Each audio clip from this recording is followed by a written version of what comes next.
রাজধানীতে বাস চলাচলে নেই কোনো শৃঙ্খলা। পুরো রাজধানী যেন বাস স্টপেজ। মাঝ রাস্তা বা যেখানে খুশি সেখান থেকেই চলছে যাত্রী ওঠা নামার কাজ, অথচ এর জন্য আছে নির্ধারিত বাস স্টপেজ।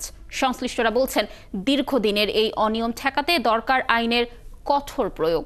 নির্ধারিত স্টপেজে বাস থামার নিয়ম মানাতে নানা উদ্যোগ নেওয়া হচ্ছে বলে জানিয়েছে বিআরটিএ।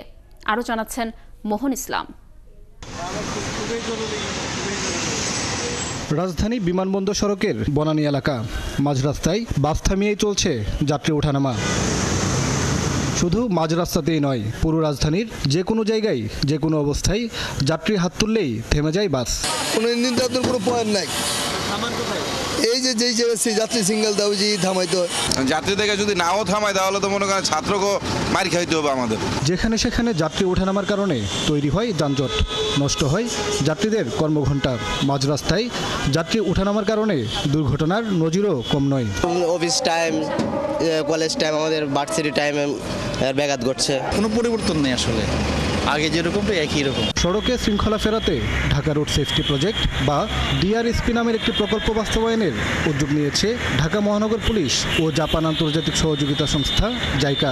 এই প্রকল্পে বাস বোর্ডিংয়ের একটি পাইলটিং করা হয়েছে রাজধানীর কাকলিতে। বাসগুলো নিয়ম মেনে যাত্রী ওঠানামা করালেও সময়ের ব্যবধানে বাস স্টপেজটি পরিণত হয়েছে সিএনজি আর মোটরসাইকেলের পার্কিং স্থল হিসেবে। ফলে বাস থামার জায়গা হয়েছে বেহাত। বাস এখানে থামে না দেখে মনে করেন আমরা রাখছি, বাস যদি থামতো তাহলে আমরা রাখতাম না। প্রতিটি পয়েন্টে বাস স্টপেজ করে শৃঙ্খলা ফিরিয়ে আনার কথা বলছে পুলিশ।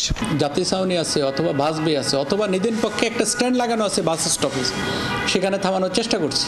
যখন পুলিশ দেখে তখন এটা মেনে চলে, আর পুলিশ একটু যদি এদিক সেদিক যায় তখন আর এটা মানতে চায় না। সিটি কর্পোরেশন বলছে, নির্দিষ্ট কোনো সংস্থা চাইলে বাস স্টপেজ নির্মাণের দায়িত্ব নেবেন তারা। অবকাঠামোটা তো লাগবে, অবকাঠামো নির্মাণ করার যে প্রয়োজন, সেই প্রয়োজনটা যদি সমন্বিতভাবে আমরা যতক্ষণ না পাবো ততক্ষণ তো আসলে নির্মাণ করতে পারবো না। যেখানে সেখানে বাস থামিয়ে যাত্রী ওঠানামা বন্ধের বিষয়ে কঠোর নজরদারির আশ্বাস বিআরটিএ ও বাস মালিকদের।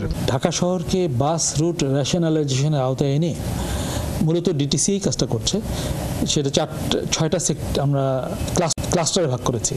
আমরা খুব শীঘ্রই আগামী ফেব্রুয়ারি মাসে 2025 সালের আমরা চালু করে দিব। প্রতিটা কোম্পানিকে এবং প্রতিটা টার্মিনালে আমরা ম্যান্ডেটরি প্রতি মাসে 2 বার করে চালকদের নিয়ে মালিকরা সহ council and modification. Bus route franchise চালু করা গেলে এই সমস্যা অনেকটাই কমবে বলে মনে করছেন বিশেষজ্ঞরা। পুলিশকে আমরা খুব ম্যানুয়ালি অনেক কাজ করতে দিচ্ছি, বা প্রযুক্তির সহায়তা নিয়ে এনফোর্সমেন্টটাকে মনিটরিং যদি ঠিকভাবে করি, শৃঙ্খলা বৃদ্ধি করা যাবে। পাশাপাশি হচ্ছে যে আমার ইনফ্রাস্ট্রাকচারটাও ডেভেলপ করতে হবে। পাশাপাশি সকল সংস্থার সমন্বিত চেষ্টায় সড়কে শৃঙ্খলা নিশ্চিত হতে পারে বলে মনে করছেন এই বিশেষজ্ঞ। মোহন ইসলাম, 71, ঢাকা।